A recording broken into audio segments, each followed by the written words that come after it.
Hello and welcome everybody. Welcome to Sunday Career Success. I am the company's expert, and today, rather egotistically, we're going to talk about what I look for in an employee. Actually, what we're going to be doing today is going to be talking about what hiring managers and recruiters in general look for in employees, and then after that, I'm going to be giving my own 2 cents on that and the way I do it as being a former CEO and someone who's hired a lot of people, and I teach HR. I'm going to give you my 2 cents on that. So thank you to everybody who's tuning in today. This is, of course, my secondary channel, The Company's Expert Live. I highly encourage you to subscribe and share this video, and also subscribe to my main channel, The Company's Expert, which is far larger than this one. And as always, this is a Q&A session, so if you have a question, there is a chat. Feel free to type in your question in the chat, and I will be seeing these as we go so I can respond to them. And it's nice to say, where you're from, what your name is and where you're from. I always like to get that to provide some detail. And finally, just a shout out to all my people that are in the Facebook group, Get Hired, The Company's Expert. There's now over 200 people in that group, so that's really awesome to see. Thank you very much. And let's get started. So we're talking about hiring. If you are looking for a job, or you're going through the job search process, the job hunting process, or the series of interviews process, then this may be of interest to you. Let's just dive in to this for a second here. We're talking about hiring. We're talking about hiring managers and recruiters. And hopefully everybody knows the difference between hiring managers and recruiters. Recruiters are HR people that are paid to provide candidates that meet a list of requirements. That's their job. And hiring managers are not HR people. They are the people that are going to be the boss of the person who is hired. Okay, so that's kind of a fundamental difference between those two types of people. So if you didn't know that, you know that now. So congratulations. You learn something new every day. Now, what do hiring managers and recruiters look for when they're interviewing candidates and when they're wanting to select a candidate? Maybe a good place to start is looking at traditional HR and how this is taught and how most jobs are recruited, and what the interviews are structured around. Okay, that's probably a good place to start. And I've just sort of scribbled out some notes like 5 minutes before I did this, so I have to apologize if my thoughts are a little bit scattered. But, okay, let's talk about a few principles of recruitment theory. Okay, one main principle, especially in the last 10 to 20 years, that has really come to light is that past behavior predicts future behavior. And so when we start with the traditional way of looking at employees, this has fueled a movement recently towards behavioral-based questions in job interviews. I don't know if anyone here has ever been asked a behavioral-based question. Those are the questions where you answer the question with a story from your past, right? So they say, tell me about a time that, you did this, and then you have to answer with a story that's obviously particular to you, and it's something that, you can answer spontaneously. And these have become very popular. And it's based on, as I said, this idea that past behavior predicts future behavior. And now let's stop back and think about that for a second. And now, of course, that is true to a degree. That is true. Is that always true? No. And some companies obviously don't rely on this when they select employees. Anybody hiring people that are just right out of school, for example, will not be using this principle, because if they say, tell me about a time when you led a team and you accomplished a goal and you displayed innovative thinking and you overcame a challenge. If you've just been in school, you're not going to be able to give, obviously, a work-related example to answer that question with. So a recruiter, generally speaking, hearing this, will say, oh, well, you're just not qualified. No, we need someone that knows how to do this, that has done this on the job. They've led a team and they've done this. And I know you could come up with examples from when you were at school. You could say, well, I did a group project for this class and, I led the team.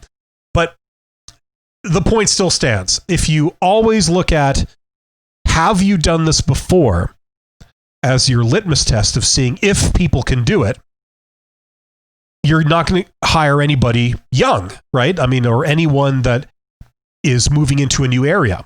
Now, is that a good thing? No, a lot of people would say not. Now, in some areas, yes, okay, you want an experienced person, okay, it makes sense. There's an appropriate time and place to use this kind of criteria, fair enough. But generally speaking, when people generalize this, it's a flawed concept, because the only people that you will ever select are people that have done that particular thing before. And as we all know, it's not possible to have done absolutely everything exactly the way you're going to encounter them previously. It's just not possible. The world evolves and it changes and it's constantly changing.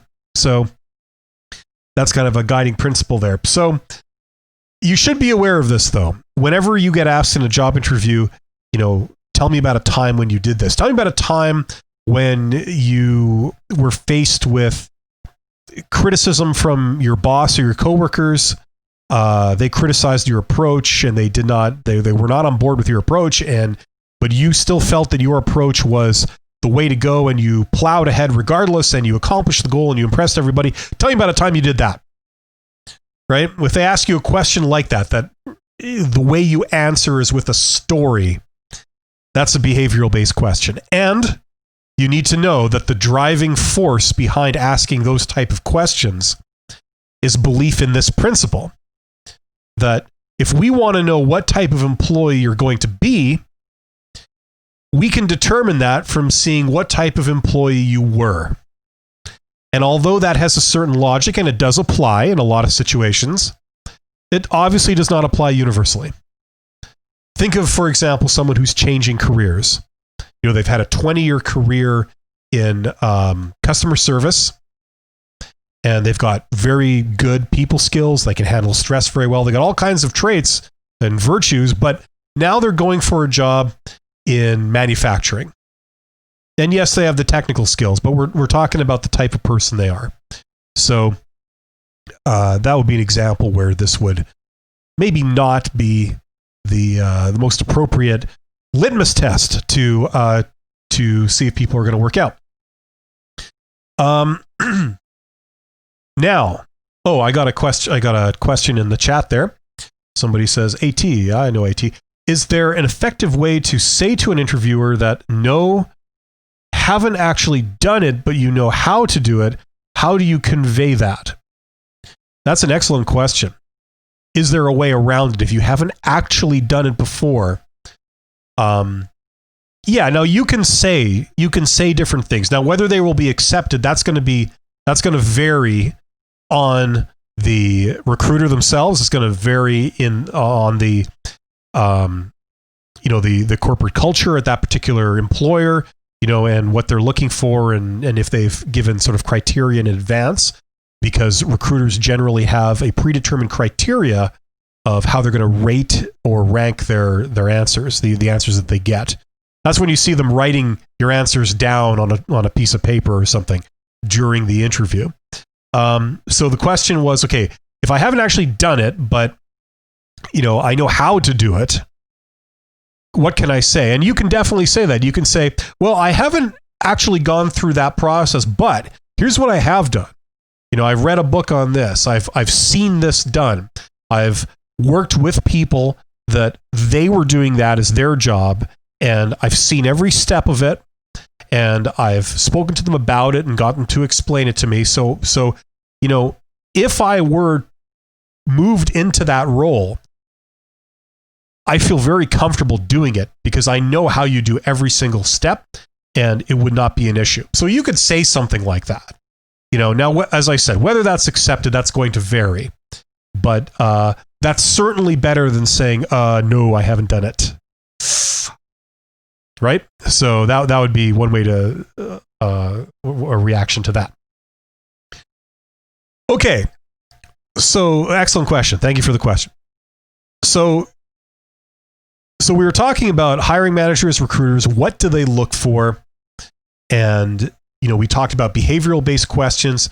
Basically, there's a certain list of traits. Okay. There's traits and there's skills. And then there's like sort of technical skills. And those are going to vary depending on what industry, what position you're in, all that kind of stuff. Okay. So technical skills, that's kind of one thing. But more universal stuff, you're going to have a list of traits and you're going to have a list of skills, right? And recruiters basically want to see if you have these traits and you have these skills. Now, you've heard of these before, I'm sure. Okay, when I talk about traits, I'm talking about things like loyalty, conscientiousness, responsibility, if you're a responsible type person. If you're personable, you're friendly and charismatic. Your ability to handle conflict, your ability to deal with stress, things like that. I mean, these are pretty standard stuff. I mean, I could go on. Professionalism, okay, how you handle things. Do you handle it professionally, or do you completely lose your cool and, act in a very amateur kind of way? Friendliness, that's kind of similar to being personable, and being approachable, things like that. Diligence, okay, being detail oriented, okay, very important traits for certain types of jobs. Having initiative, right? You don't have to be told what to do or told to do something and you wait for orders.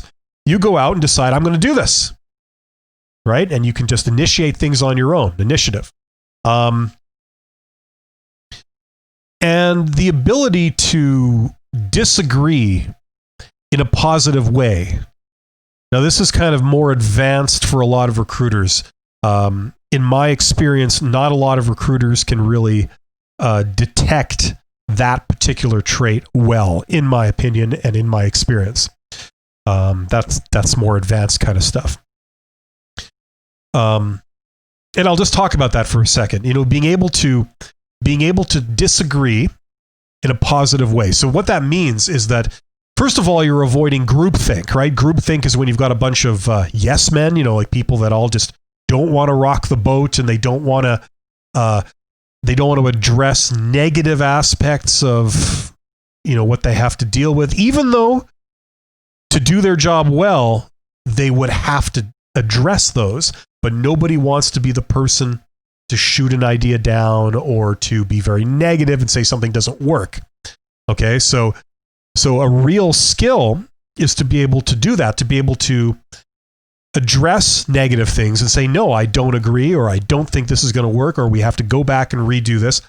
To be able to do that, but in such a way that people still want to work with you. You can still collaborate effectively. People don't take it personally. They don't get offended. That's a real good trait to have, or a good skill, if you will. So that's one of the more advanced ones. But, these are standard traits. Now, when you talk about skills, okay, here's other things that recruiters and hiring managers look for in general. Okay, they look for people skills. Can you deal with other people? Can you deal positively with other people? Can you get along with people? Do people want to work with you? Things like this. These are positives if you have them. Money skills. Can you manage money? Can you be trusted with money? Things like that. That can be more of a technical skill depending on what industry we're talking about. Project skills. Can you work on projects? Can you manage projects? This is a skill. Requires discipline and being able to plan and all this kind of stuff. Okay, time management skills. Can you manage your time effectively? Okay, if you are given deadlines, can you do the work necessary in advance so that you meet the deadline? Collaboration skills. Some people cannot collaborate with other people. They have very big issues collaborating with others. And although that is not necessarily universally needed for every job, it is a rather important skill that, especially if you are ambitious and you wish to get promoted and things like this, people skills and collaboration skills are very important. Negotiation skills, things like that may be important for certain jobs, and that can go into the area of technical skills depending on the application. So, I mean, I've listed just a few. These are some of the things that recruiters and hiring managers look for. Now, I imagine this is pretty obvious to a lot of people. They look for these things. And it's funny because a lot of people will put on their resume, oh, I have great time management skills. I'm personable. I'm responsible. I display innovative thinking. And they'll just say outright, I have this, I have this, I have that, I have that. And it's funny because that is almost completely useless a lot of the times. Because it's not a matter of saying you have this. Recruiters and hiring managers want to prove that you have this. Okay, there's a difference between saying you have it and demonstrating that you have it. So what your goal is in a job interview is to demonstrate that you have these, not just say it, show it. And you can show some things just by the fact that they're meeting you, okay? There's most things you can't, but there's a couple of things like, for example, how professional you are, how personable you are, and your communication skills, maybe some interpersonal skills, okay? You can demonstrate those in the interview, okay? Those are probably the only things you can really demonstrate unless you're bringing a portfolio of your work, okay? But they're looking for proof. They're not looking for someone to say that they have things. They're looking for proof. So for those things I mentioned, the handful of things, you demonstrate those by how you behave and present yourself in the interview. That's why it's important to show up dressed appropriately and to conduct yourself appropriately, be polite, all that kind of stuff. These demonstrate those things. And if you need those for the job, which you probably will in some measure, very important. Okay, now standard, we talked about traits, we talked about skills. These are the standard things that recruiters and hiring managers look for. So what they're going to do is they're going to, as you probably know, they're going to look at your resume and see what you have on there. But basically what they're looking for is they're looking for some kind of demonstration that you have those. Okay? And so that's your purpose in the job interview is to demonstrate through stories and through examples that you have all of these things. Because let me tell you, all the things I mentioned, it doesn't matter how great your technical skills might be in certain areas, like things like qualifications, educational qualifications. If you can't work with people, that's a deal breaker. If you can't disagree with someone that you're meant to be working with in a healthy way, a way where people, tempers don't flare and people start hating each other and refuse to work with each other after that. If you can't do that, it doesn't matter, honestly, what your level of technical skills are. For 99.9% of us, it doesn't matter because that's a showstopper right there. So this is why these things are important. And it's funny because I've talked to a lot of technical people over the years, like technicians and engineers and people like that. And, the thing keeps coming out that it's like, well, this is so stupid. I'm here for an engineering job and all we're talking about is like, how I handle conflict and things like this. It's such a waste of time. Surely we should be talking about technical matters. Show me that you've designed this. Show me you've used these tools before. Show me you've used creative thinking to try and solve some technical issues and work on overcome obstacles in projects and things like this. Ways of meeting deadlines. Surely that's what we should be talking about. But then they go to a job interview and it's like the interview is focusing on conflict resolution and communication skills and, things like this. And it throws a lot of those type of people. So yeah, the reason for that is because if you don't have these sort of personal traits and personal skills, doesn't matter what your technical skills are if people can't work with you. So there you go. Anybody remember Nikola Tesla? His name has been in the media a lot lately. I think they're making a whole bunch of movies about him. But classic example, absolute genius. All the technical skills were there, and he ended up digging ditches for a while. And it's like, why did that happen? Well, he wasn't the great interpersonal master that you think he might have been. Working with Thomas Edison, he was double-crossed, he was fooled, and he was exploited. And history has many cases of this. It's like the interpersonal skills are the undoing of people. So that's primarily in traditional job interviews, in recruitment theory. This is what recruiters and hiring managers are looking for first. And it's not enough to say you have them. You've got to demonstrate them. The best way is to either have stories prepared or have examples on your resume, like things where you have accomplishments that demonstrate it. So that's primarily what people are looking for in that standard job interview situation. Okay, now that's kind of the standard stuff. That's I don't regard that as particularly new information for a lot of people. I think people might know a lot of that already. What I wanted to do today was talk a little bit about some more advanced sort of recruiting techniques that I've employed. And not that I have all the answers, but I have done some stuff. And I've also had the pleasure of being around some true executive recruiters and had a little bit of a glimpse into their techniques and some of the things that they've done and the reasoning behind why they do things the way they do. And it's been very enlightening. It made quite an impression on me many years ago when I was sort of coming up through the ranks and learning this stuff. So I wanted to share some of that. So, okay, number one.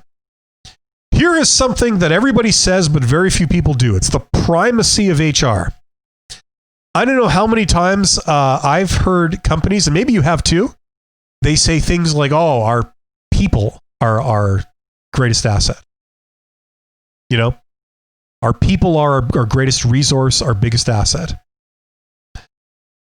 When they say this, while simultaneously, a lot of times treating their own employees like crap.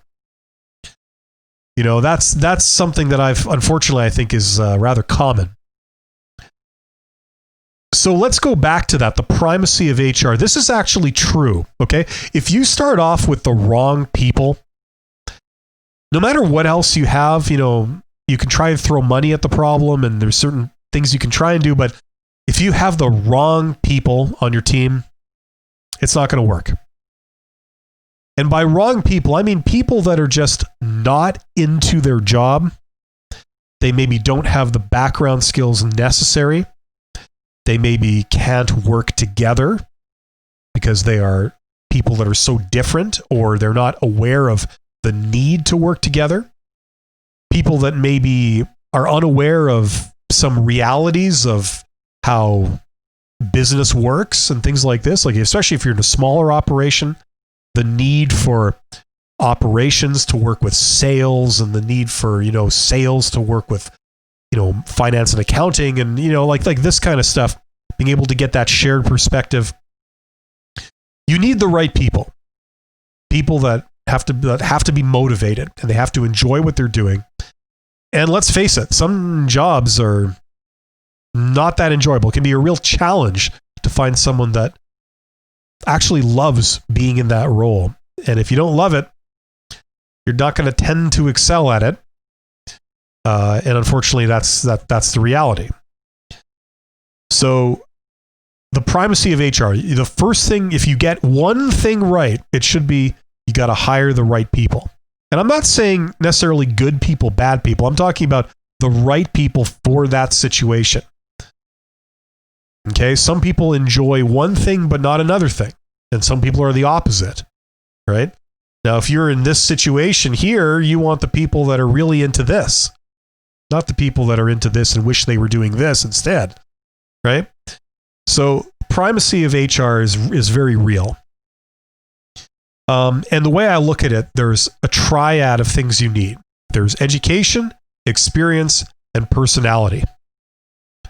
Okay, for want of a better terminology, those are the three things that the way I look at HR and in recruitment theory.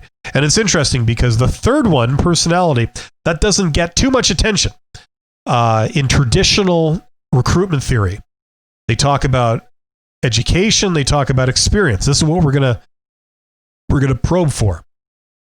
But they don't talk a lot about personality. And in my experience, that's been the most important aspect. The vast majority of jobs, they can be done by many different people, many different types of people. The thing that you need is you need passion to learn and to want to do it. That's what you need. And that might be a very unpopular opinion, but that's what I've found in my experience. So a lot of traditional recruitment theory, it talks about, checking that people have the educational credentials. That's really not super hard. Maybe verifying what their strange qualifications that you're not familiar with, what those actually, what value those have. That's maybe a bit more of a challenge, but the real challenge is trying to find out what people's experience actually is. Just because they've worked in this role for 5 years, what does that actually mean? Like what skills do they have? And that's more of a challenge. And that's where recruitment is traditionally focused. I have found in my experience, especially dealing with direct reports, that personality is number one. If you can find somebody that is highly motivated and has a lot of initiative, and they have the incentive to want to share your goals, and on top of that, they have the right personality that's suited to that particular role. And I mean this in a very general sense. Like if you have someone who's an extrovert and they're in a sales role, that usually helps.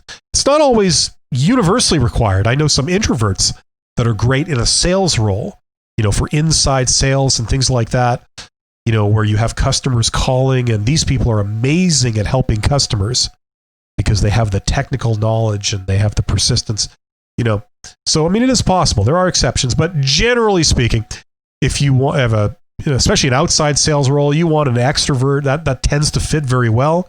People that enjoy talking to people, and they're fueled by that, right?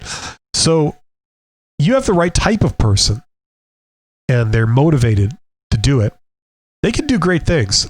Even less experienced people can overcome that to a certain measure just by having the right personality and having the right motivation. That's what I found. That's my personal opinion based on my experience. Now, what this suggests for me and my approach has been that traditional job interviews, where you sit down with somebody for maybe an hour, usually less, and you maybe do that twice. If it's an important role, especially a decision-making role, like a manager job, you need to go so much deeper than that. It's funny. I always see job postings in my hometown in Canada, here in Winnipeg, Canada, of branch managers, things like this, and they're going about it in a sort of traditional recruitment way, where you go for a couple of job interviews and you deal with recruiters, people that are not going to have to work with the candidate, the incumbent, when they're selected.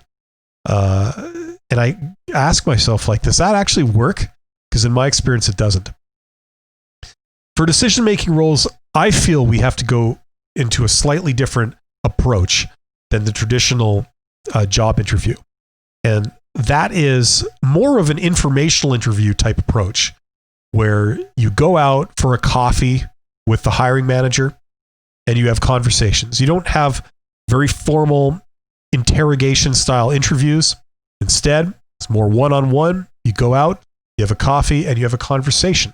You have a conversation about the industry and about the role and about the different approaches you could take. And, maybe somebody's past, you really get to know their past and their career, and not just what they've done, but why they've done it. What's been their thought processes and their decision-making processes.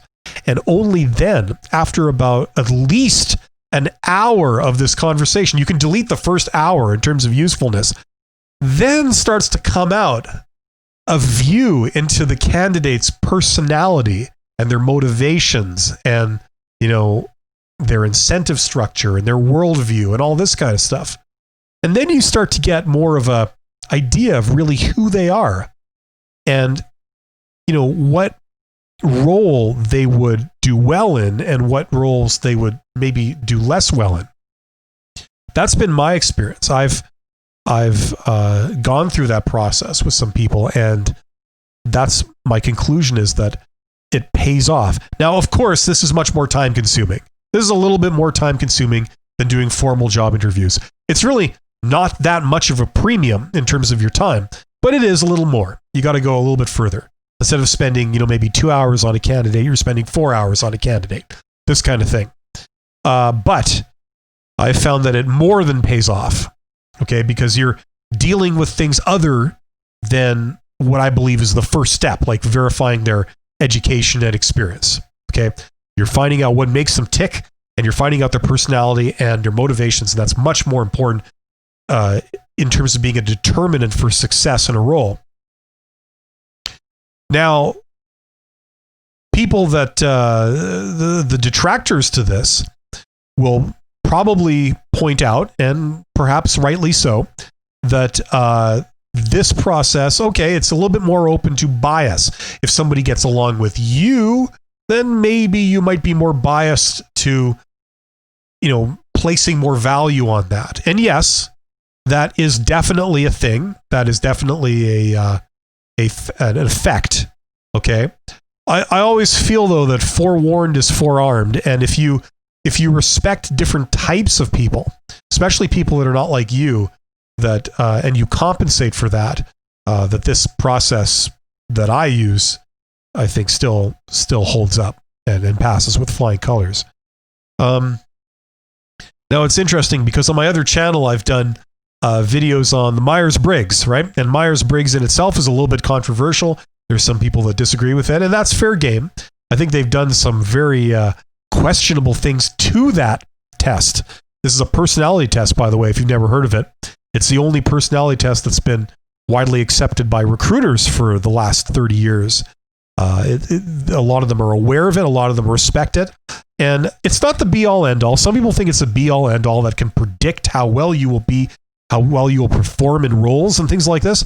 But I don't go that far ahead. But I do think, based on my experience, it can predict certain things, like the types of people that you will get along with, that you will work together with, or put it this way, it'll be easier for you to work together with.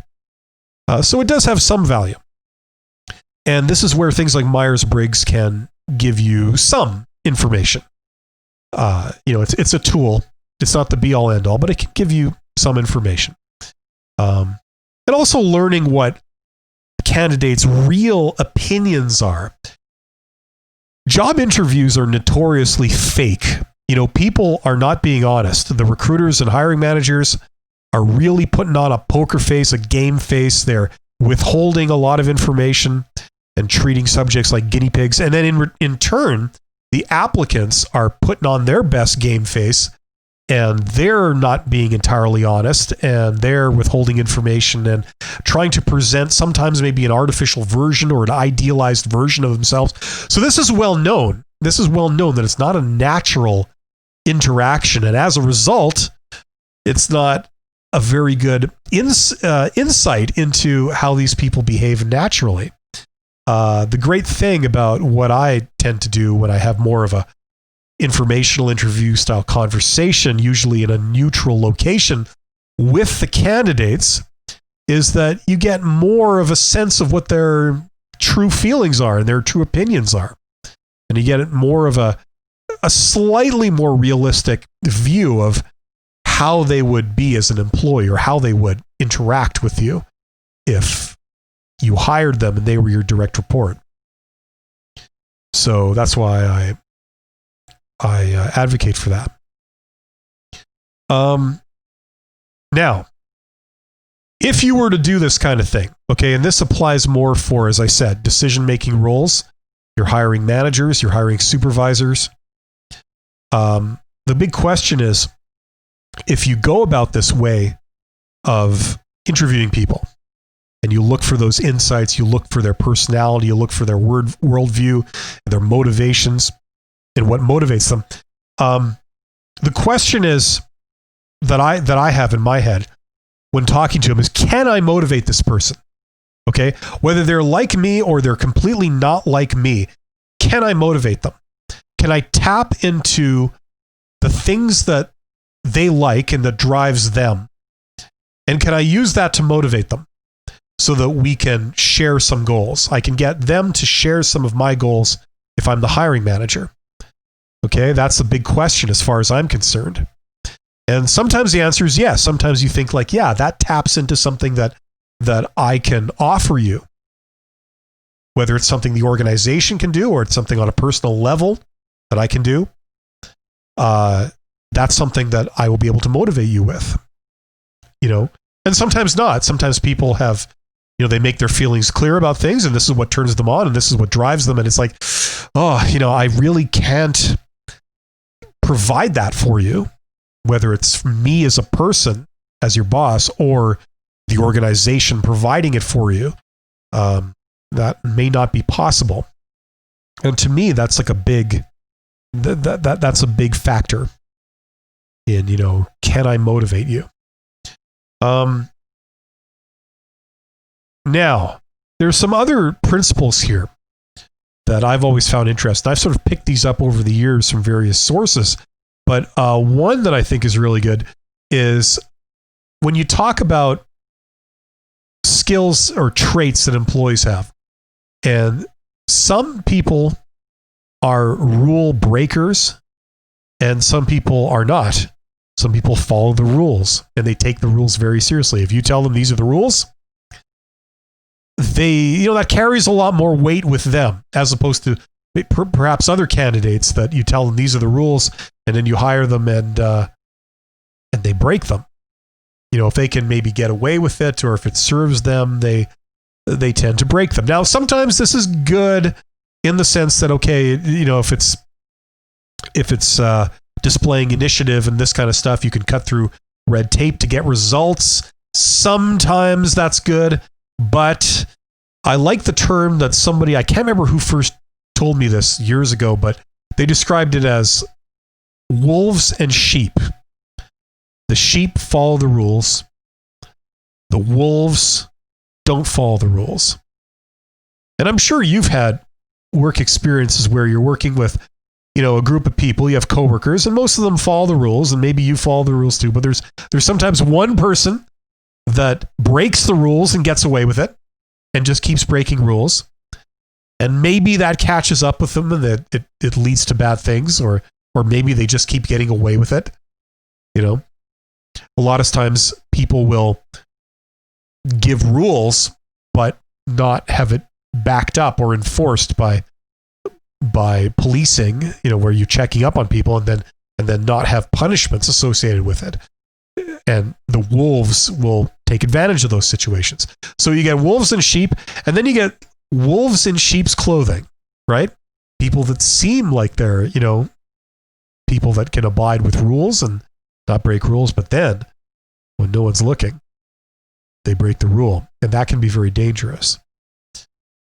Incidentally, I had to deal with that very clearly in the health and safety world, where you have safety rules and environmental rules, things like this. And you have, most people are sheep. They follow the rules. They're happy to, you explain the logic, you train them, and they're happy to do it. And other people, they say they do, and then they break them when nobody's looking. And that can be bad in that context. So that's also an aspect that you can gain from the type of interview that I advocate for, which is more of the informational interview type, conversational interview. Let the guard down, have a free-flowing conversation. Other aspects. Another principle, trust has to be earned. This is something that does enter into the recruitment process. Okay, I'm a big advocate of probationary periods as a response to the fact that it's a well-known fact that job interview and the screening process is notoriously inaccurate. You look at the employee turnover that a lot of companies have, and that backs up the fact that a lot of people are hired that don't work out. Sometimes that is very hard to detect. Other times it's rather easy, but they slip through because the hiring process is just not very robust, not very effective. So I'm a big fan of probationary periods. Now, the challenge is how to do it.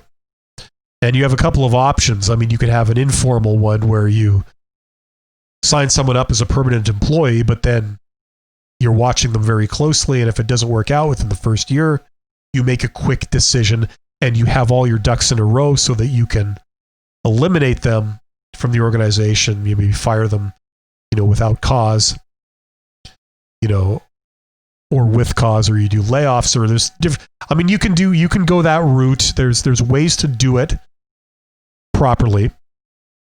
Or you could hire somebody on contract, 9-month contract, and really the first 6 months or the probationary period.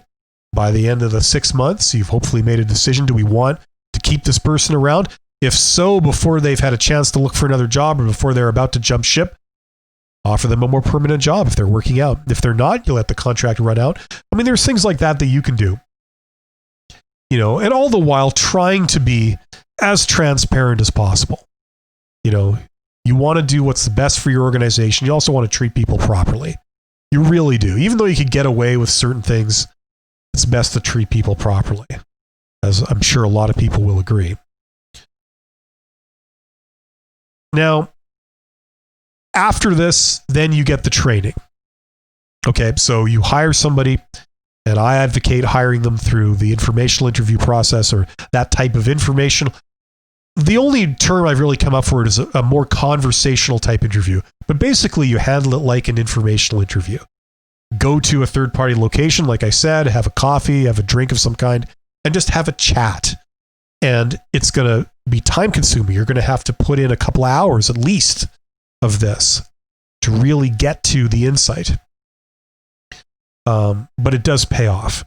And after you do this, then the training. From the insights that you've yielded through that process, you can see what training they would need. Okay. And, things like we talked about earlier, how to handle conflict appropriately, how to disagree and do that in a positive way so that you can maintain an entity flowing and you can collaborate, but yet it doesn't tear the team apart and you get these impasses where people refuse to work with each other. Okay, so things like that, I would provide training with it after the fact. So there you go. Now I see there's another question from my buddy AT. One of my flaws as an employee is that I will happily break rules when I think it will help a customer or help move along a project.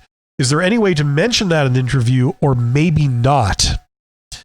Well, that's a tough one because although I agree that that is a very noble motivation for breaking some rules, if it was a job interview, especially when you're dealing with a recruiter, you're going through standard channels and you're, dealing with a recruiter as opposed to a hiring manager, I think that in most situations, if you said that, it would be a problem because you are breaking rules. You are saying, I break rules and this is, I do it for a good reason. So you're justifying yourself in breaking rules, and that is going to be ammunition to eliminate you.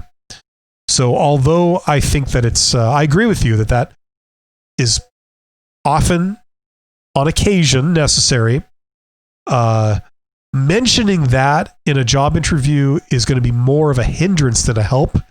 So I would not say that.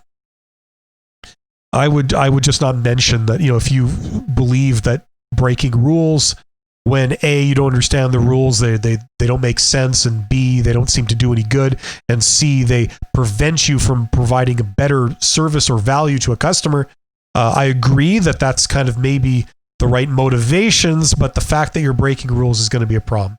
And, as a hiring manager, if I were to hire you on my team or as a direct report, I would want you to not break the rules, but to draw my attention to perhaps a situation where we might need to change the rules. So for that reason, I would not mention that.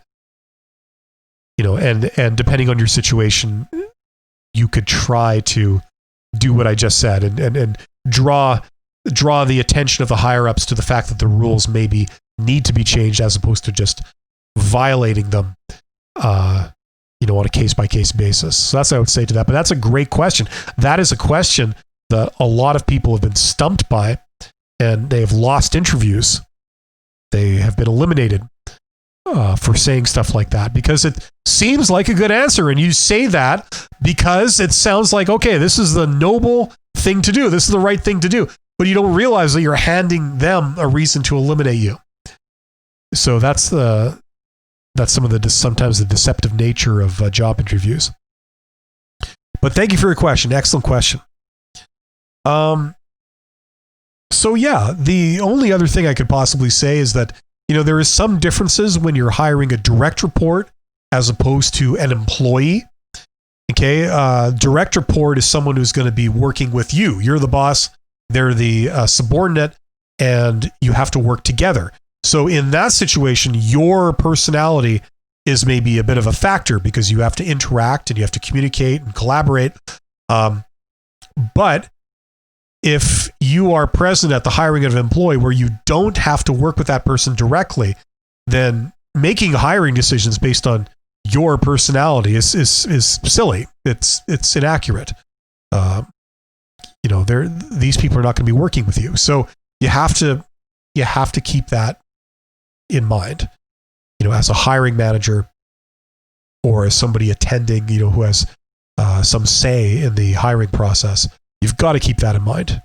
And I try as much as possible consciously to support my employees. So if they want to hire a particular subordinate, and maybe it wouldn't be the candidate that I would have chosen, I do place a lot of value on what they want to do because I have to trust them. If I don't trust my own employees, then there's a problem.